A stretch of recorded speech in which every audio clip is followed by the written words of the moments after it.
So, first off, get my reviewing hands ready. Okay, first off.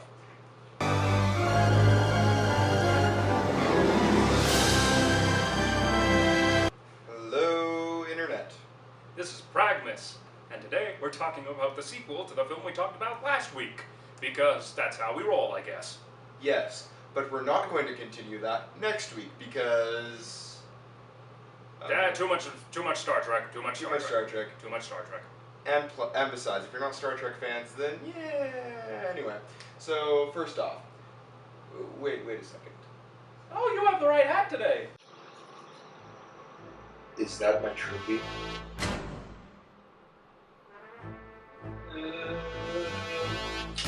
Perhaps.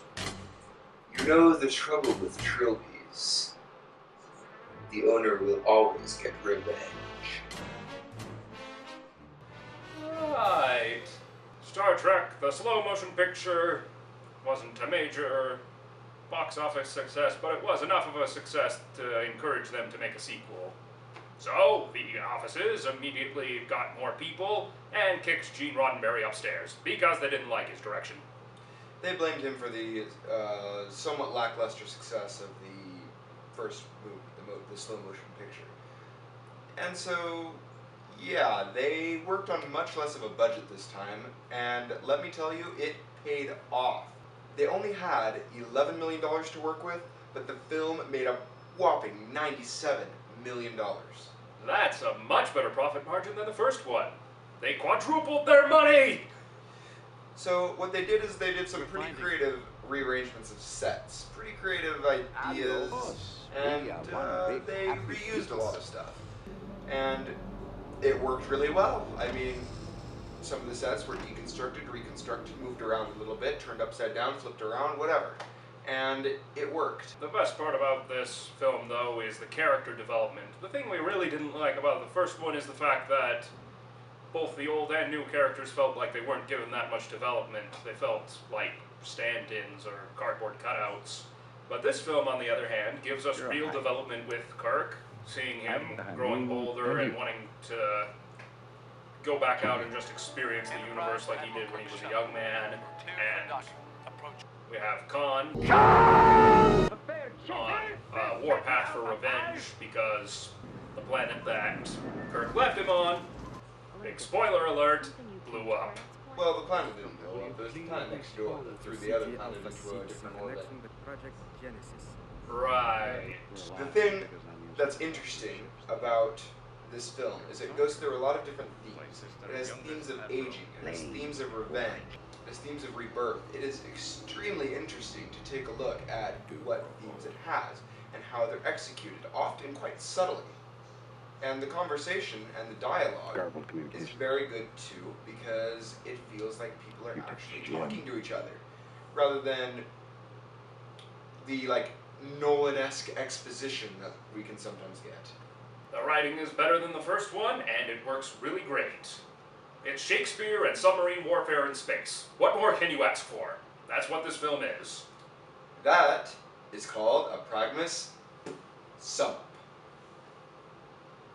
Anyway. You know, I want that back. I will chase you around the rings of reviewers, around the internet, and around YouTube's flame before I get out. Didn't know you felt that way, man. Yes.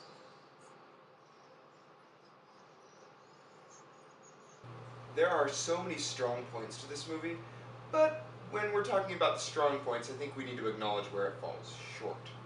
Chekhov.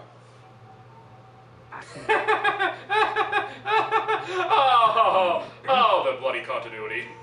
Oh, no. It makes no sense. For those of you who don't know, Chekhov was a later addition to the original series. He didn't show up until episode whatever, but Khan was in season 1. How does Chekhov know who Khan is, and how does Khan recognize Chekhov by his face? I never forget a face. Especially ones that weren't on the show at the time that I was. And especially those that steal hats from You're not gonna let me live this down, are you? Omega.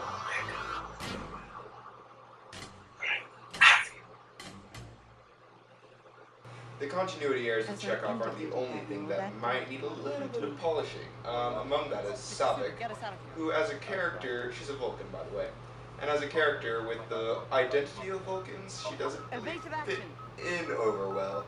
She's kind of a little bit emotional, which I think is a little weird considering her. May I quote General Order 12? The Vulcans are supposed to be known for being non-emotional and logical, and Savik just keeps showing emotion. The reason why we can get away with that with Spock is because, number one, he's half human, number two, he's really trying his best to fit that mold, and thirdly, we've known him for longer. He's already been dealing with this for a long time. Savik, we've just met her, and while I want to give them credit that she's better than Ilea or Decker from the last film, on the other hand, she isn't given many opportunities to be her own character or develop or really show forth her strengths because, well, everyone's subservient to the original crew. But even on that note, of people not serving the plot or having their strengths illustrated, a lot of the original crew is not seen as much in this movie, like Uhura or Sulu. Other characters are kind of pushed to the side in order so that the entire movie can focus on the conflict between Kirk and Khan. And the relationship between Kirk and Spock. All of which are great things to focus on.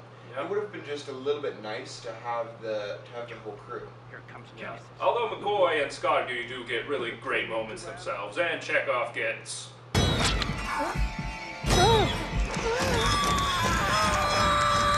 couple of things.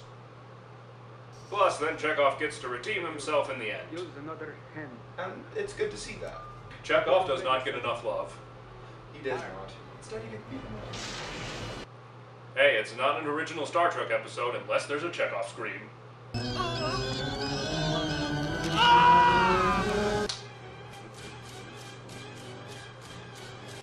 heard you, and I wish to go on, hurting you, irritating your eyes.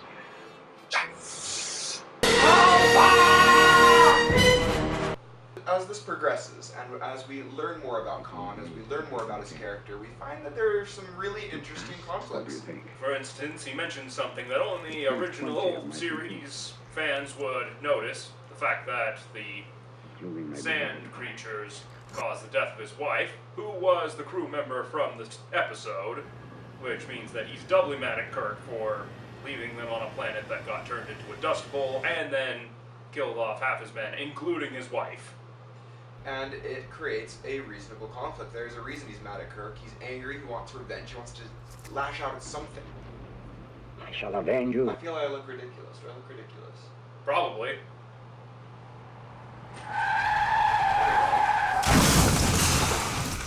I sure hope that didn't hit anyone. It only caused a car crash. It's fine, they probably lived. Hopefully. The thing about the effects is they didn't have as high a budget, but they still did really good work. The production design is spot on once again, even though they had less of a budget to work with. So their uniforms look very naval. The uniforms of Khan's people look like they were cobbled together from whatever they could scrounge up from their broken ship. The puppetry is excellent on the little evil worms. In order to save budget money, they had to reuse the old model that was from the first movie, which they said was a real pain because it was very heavy. Whereas the new ship, the Reliant Robin, was built with much lighter parts. So the Reliant had a lot more scenes where it was going, doing like cool tricks and things like that. There are a few computerish effects that were kind of a little weird. Like, for example, the nebula disappeared way before it was supposed to. Well, most of the boo screen is pretty well integrated. Have you ever seen the light? There are a few scenes that make the ships look like they have a cloaking device. I thought only the Klingons had cloaking abilities. No, the Romulans do too. Oh yeah, the Romulans. Yeah. Thank goodness the Borg don't have it, otherwise we'd all be in trouble. One thing that is interesting about the effects is, yeah, the blue screen sometimes works good, other times not so much. But overall, the effects are decent.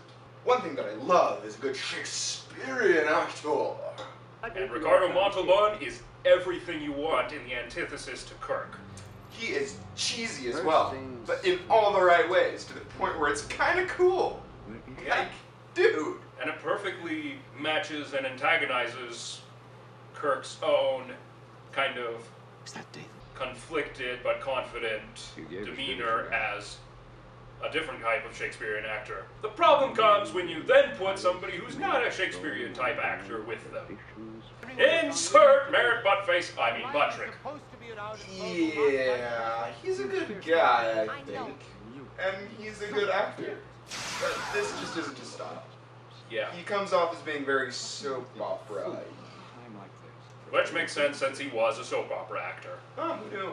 Mr. Butt. Trick? Oh, Trick. Unfortunate. He kind of distracts a little bit with his very emotional and, oh my gosh, oh, I'm so, whatever, whatever soap opera. I don't even like soap operas, so.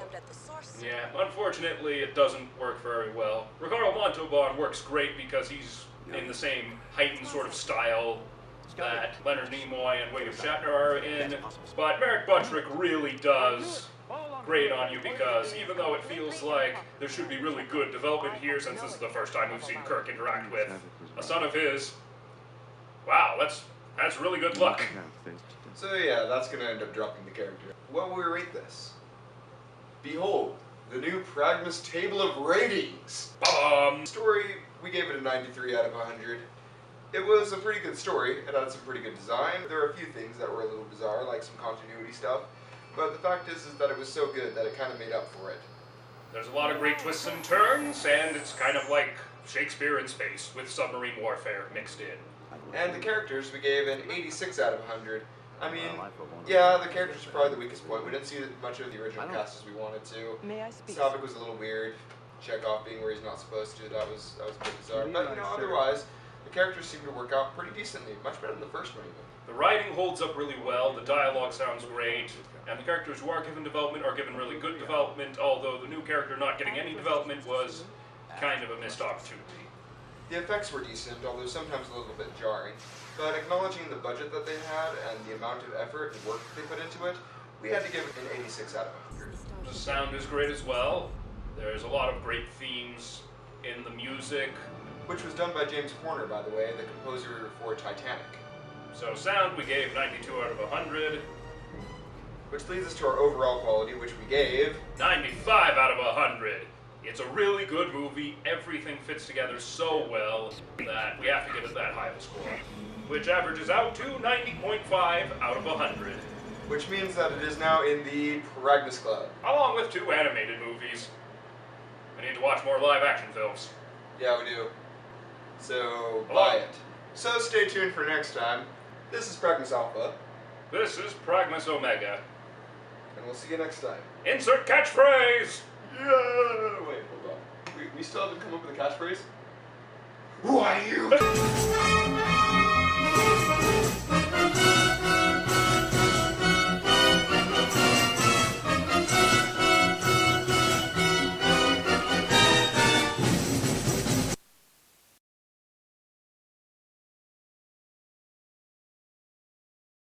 Charge!